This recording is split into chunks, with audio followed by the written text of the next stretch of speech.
It was a mild afternoon in Los Angeles, the kind of day where the sun felt just warm enough to keep the cool breeze at bay. Outside a quiet cafe on Melrose Avenue, a man sat at one of the outdoor tables, wearing sunglasses that partially shielded his face. He was unmistakable: Clint Eastwood, the Hollywood legend. Though the years had softened the sharpness of his features, his aura remained undeniable. Passers-by occasionally glanced his way, unsure if they should interrupt the icon's moment of solitude. Across the street, another man stood, unnoticed by most. His clothes were worn, layered in a way that told a story of days spent in the elements.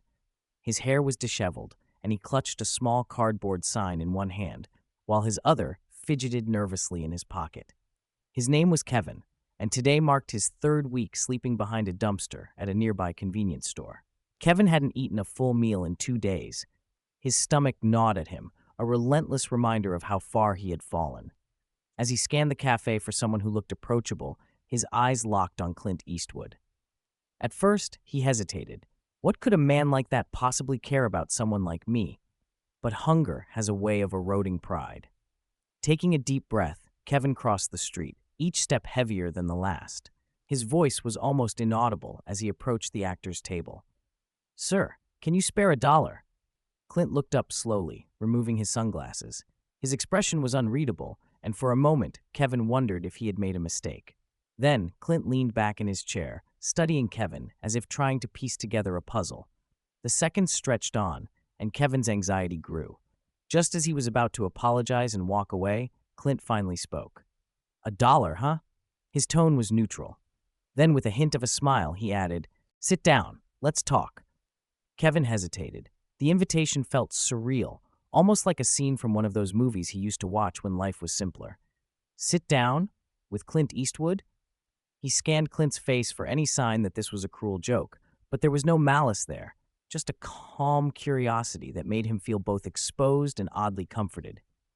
With a quiet "thank you," Kevin eased into the chair across from Clint. His hands trembled slightly as he placed the cardboard sign on the table, angling it so it wouldn't catch too much attention. He could feel the weight of Clint's gaze, but it wasn't judgmental. It was curious, like someone who wanted to know the story behind the layers of dirt and despair. Kevin wasn't used to this. Most people avoided eye contact, threw him loose change, or walked past without a glance. But now, sitting here, under the steady gaze of someone he never imagined meeting, the words spilled out before he could stop them. I'm sorry if I bothered you," Kevin stammered, his voice raw. I don't like asking. I've been trying to find work, but it's hard. Harder than I thought it'd be." He glanced down at his hands, ashamed of how desperate he sounded. Clint didn't interrupt. He just listened, which was more than most had done in years. Kevin took a deep breath and continued, the dam breaking. "I was a contractor, had a crew, steady work. Then the recession hit. The jobs dried up. It didn't take long for the savings to run out. Then came the late notices. And after that," he paused, swallowing hard. "Well, you can guess the rest." He tried to laugh, but it came out bitter and hollow. "Funny, right? I spent my whole life building other people's homes, and now I can't even keep a roof over my own head." Clint's face remained calm, but his eyes softened. Kevin could feel the shame creeping in again and tried to steer the conversation away from himself. "I know you probably get asked for things all the time. I don't mean to be another guy with a handout. I don't know what else to do anymore." Clint didn't brush him off. Instead, he did something Kevin never expected. He leaned forward, resting his elbows on the table, his hands clasped loosely. The air between them felt heavier, quieter, as if the world had slowed down just for this conversation. Then, Clint asked a question Kevin wasn't prepared for. "What's your name?" Kevin blinked, caught off guard. Kevin." Clint nodded, letting the name settle. Then, after a pause, he said, Kevin, I've played a lot of characters in my life. Cowboys, soldiers, detectives. And one thing I've learned is that every one of them had a story. Good, bad, ugly. It didn't matter. What mattered was how they chose to carry it." Kevin sat motionless, hanging on to every word. "So tell me this. What's the next chapter of your story?" Kevin felt a lump rise in his throat. He didn't have an answer. For the first time in years, someone was asking him to think about the future. He had spent so much time just trying to survive, he had forgotten that he could still choose what came next. And that realization changed everything. Kevin sat across from Clint Eastwood, unsure whether this was real or just another cruel twist of fate. He had expected indifference, maybe even a cold glance, but not this, not a conversation. He shifted in his chair, glancing around as if waiting for someone to tell him to leave. His stomach growled, a sharp reminder of the 2 days he had gone without food. He had only wanted $1, just enough to scrape by for another night. Instead, Clint was looking at him, really looking, as if he saw something beyond the worn clothes and the exhaustion. Then the actor leaned forward, his elbows resting on the table, his hands clasped loosely together. The air between them seemed to thicken, quieter, as if the world had slowed down just for this moment. Kevin's pulse quickened. He half expected Clint to pull out a couple of bucks and send him on his way, like so many others had done before. Instead, Clint asked a question Kevin wasn't prepared for. "What's your name?" Kevin blinked, caught off guard by the simplicity of the question. Kevin," he muttered, his voice barely above a whisper. Clint nodded slowly, letting the name settle. "Kevin," he repeated, as if testing how it felt on his tongue. Then, after a pause, he said, "You know, Kevin, I've played a lot of characters in my life. Cowboys, soldiers, detectives, and one thing I've learned is that every one of them had a story. Good, bad, ugly. It didn't matter. What mattered was how they chose to carry it." Kevin stared at Clint, unsure if he was serious. "The next chapter?" he echoed, his voice tinged with disbelief. Clint leaned back in his chair. "Yeah, you're still here, aren't you? Breathing, talking, asking for $1. That means your story isn't over yet. So what's the next chapter?" Kevin felt a lump rise in his throat. He didn't have an answer. The truth was, he hadn't thought that far ahead in a long time. Survival didn't leave much room for long-term planning. "I don't know," Kevin admitted finally. "I guess I just want to make it through the day." Clint's eyes narrowed, not in anger, but in thought. "That's not a chapter, Kevin. That's a sentence. You need a chapter, a real one, something you can build on." Kevin felt an odd mix of frustration and curiosity. He wanted to ask Clint what he knew about struggle, but something in the actor's tone made him hold his tongue. Clint reached into his pocket, pulling out his wallet. Kevin's heart sank. This was the part where the $1 would come out, and Clint would send him on his way. But Clint didn't pull out cash. Instead, he pulled out a business card and slid it across the table. "Go here," Clint said, his tone firm but not unkind. "It's a shelter run by a buddy of mine. They'll help you get cleaned up, find a job, maybe even a place to stay. But it's up to you to take the first step." Kevin stared at the card, his hands trembling. "Why?" he asked, his voice cracking. "Why are you doing this?" Clint's expression softened just a fraction. "Because someone did it for me once," he said simply, "and I wouldn't be sitting here if they hadn't." Kevin's fingers hovered over the business card as if it were made of glass, fragile and full of promise. He wasn't sure he deserved it. The name and address printed on it felt like a lifeline, but the weight of his doubts pulled at him. Could he really trust this? Could he trust Clint?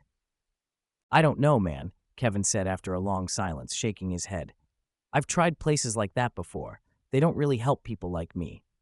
Clint's gaze didn't waver. "People like you?" he asked, his voice quiet but firm. "What does that even mean?" Kevin swallowed hard, avoiding eye contact. "You wouldn't get it.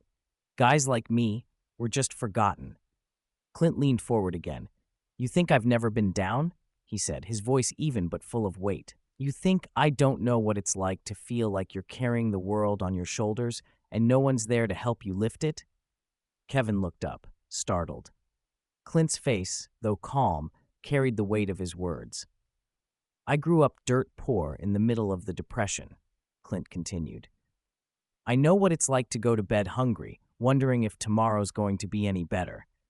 And let me tell you something, Kevin. It's not about how hard you fall. It's about whether you're willing to get back up, even when the odds are stacked against you." The words hit Kevin harder than he expected. He opened his mouth to argue, but found he had nothing to say.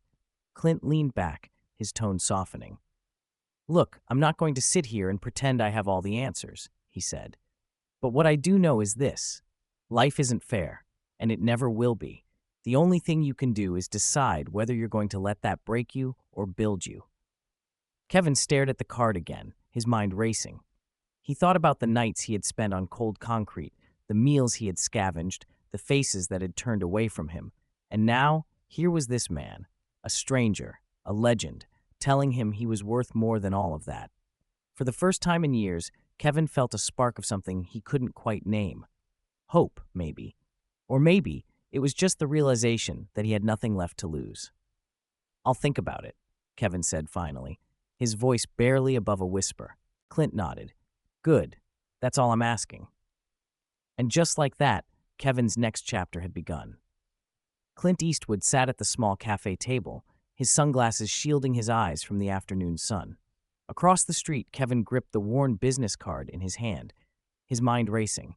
His fingers traced the edges as if the card itself held the answer to the questions swirling in his head. He thought about the cold nights on concrete, the meals scavenged from dumpsters, the faces that turned away when he asked for help. And now this stranger, this Hollywood legend, had told him he was worth more than all of that. For the first time in years, Kevin felt a spark of something he couldn't quite name. Hope, maybe? Or maybe it was just the realization that he had nothing left to lose. He swallowed hard. "I'll think about it," Kevin said finally, his voice barely above a whisper. Clint nodded, as if that was enough. "Good. That's all I'm asking." But Kevin wasn't the only one affected by this encounter. Clint had his own reasons for stepping in, reasons that would soon come to light. Kevin stood, unsure of what to say or how to feel. Clint's words echoed in his mind, stirring up memories he'd buried long ago, of better days, of dreams that once felt within reach. He took a few hesitant steps away, then turned back. "Thanks for listening." His voice barely carried over the hum of the street. Clint gave a small nod, his expression unreadable. "Take care of yourself, Kevin." And with that, he slipped his sunglasses back on and returned to his coffee. But Kevin didn't see Clint's hand falter slightly as he picked up the cup. He didn't notice the way Clint's jaw tightened, as if holding back a flood of emotion. Sitting alone again, Clint let out a slow breath, staring at the empty chair where Kevin had been just moments before. This wasn't the first time he had been reminded of his past. But today, it hit harder. Clint had been younger than Kevin when he first learned how quickly life could knock you down. Growing up during the Great Depression, he had watched his parents struggle to keep food on the table. There were nights when all they had was a can of beans to share between them. And then there were the strangers, neighbors, church folk, sometimes complete nobodies, who had stepped in with small acts of kindness that made all the difference. He remembered one man in particular, a mechanic who had offered Clint his first job, a chance to earn a few bucks cleaning tools. It wasn't glamorous, but it taught him something invaluable: the dignity of work, no matter how small. That man had seen potential in a scrawny kid that no one else did, and it had changed the course of Clint's life. Now, decades later, Clint carried that lesson with him. He had built a career that most people could only dream of, but he had never forgotten where he came from, or the people who had helped him get there. Helping Kevin wasn't about charity. It was about giving someone else the same chance he had once been given. He knew the road ahead wouldn't be easy for Kevin, but he also knew that sometimes all it took was one person believing in you to spark something bigger. Meanwhile, Kevin walked aimlessly through the streets, the card still clutched in his hand. He passed by shop windows where his reflection stared back at him, tired, worn, and defeated. But for the first time in a long while, he felt a flicker of something new. He stopped outside a laundromat, staring at the flickering neon sign. With the little money he had left, he decided to wash his clothes. If he was going to show up at that shelter Clint had mentioned, he wanted to look presentable. It wasn't much, but it was a step. And that first step would be the hardest, and the most important one Kevin had taken in years. Kevin's first visit to the shelter was overwhelming. The fluorescent lights, the hurried footsteps, the steady buzz of voices. It was a world away from the streets, but it was still a reminder of how far he had fallen. He hesitated at the entrance, but then he thought about Clint, about the way he had looked at him, not with pity, but with belief. So Kevin stepped inside. Days turned into weeks, and though the road wasn't smooth, Kevin began piecing his life back together. The shelter helped him secure a temporary job at a nearby warehouse, where he quickly proved himself reliable and hardworking. With the money he earned, he moved into a modest shared apartment. It wasn't much, but it was a roof over his head, a step toward stability. Through it all, he thought about Clint. He kept the business card, now worn and creased, as a reminder of the moment that changed everything. One night, after a particularly long shift, Kevin sat down and wrote Clint a letter. He thanked him for the kindness he had shown that day at the cafe, and he told him about the progress he had made. Kevin didn't expect a response, but writing the letter felt like closure, a way to acknowledge the man who had given him a second chance. Months later, Clint received the letter. Sitting in his quiet office, he read it carefully, a faint smile tugging at the corners of his mouth. He folded the letter neatly and placed it in a drawer where he kept other mementos from his life. For Clint, it was never about recognition or gratitude. It was about paying forward the compassion he had been shown when he needed it most. And Kevin? His story didn't end there. Inspired by his own journey, he started volunteering at the same shelter that had helped him. Slowly but surely, he became a symbol of resilience and hope within his community. And Clint, sitting alone in that cafe once again, knew sometimes the smallest acts of kindness create the biggest transformations. Kevin felt out of place. The shelter was warm, but the unfamiliarity of it made him uneasy. Yet the staff was kind. They didn't judge him for his appearance or circumstances. For the first time in years, Kevin felt seen, not as a problem, but as a person. Days turned into weeks, and though the road wasn't easy, Kevin began rebuilding his life. With the shelter's help, he secured a temporary job at a nearby warehouse. He quickly proved himself reliable and hardworking. The first paycheck wasn't much, but it was enough to afford a small, shared apartment, enough to take a step towards stability. Through it all, he thought about Clint Eastwood. The business card Clint had given him, now worn and creased, remained a constant reminder of the moment that changed his life. One night, after an exhausting shift, Kevin sat at his small kitchen table. He picked up a pen. He wrote a letter to Clint. He thanked him for his kindness that day at the cafe, and he told him about the progress he had made. Kevin didn't expect a response, but writing the letter felt like closure, a way to acknowledge the man who had given him a second chance. Months later, in a quiet office, Clint Eastwood received the letter.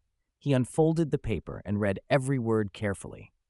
A faint smile tugged at the corners of his mouth. He neatly folded the letter and placed it inside a drawer, where he kept other mementos from his life. For Clint, it was never about recognition or gratitude. It was about paying forward the compassion he had once been shown. But Kevin's story didn't end there. Inspired by his own journey, he started volunteering at the same shelter that had helped him. He spoke with others who were struggling, sharing his story and offering the same encouragement Clint had given him. Slowly but surely, Kevin became a symbol of resilience and hope. The cafe on Melrose Avenue remained a quiet backdrop, its patrons unaware of the life-changing conversation that had taken place there. But for Kevin and Clint, it would always be more than just a meeting. It was proof of the power of human connection, a simple gesture that rippled outward in ways neither of them could have predicted. And for those who hear their story, it serves as a reminder. Sometimes, the smallest acts of kindness lead to the greatest transformations.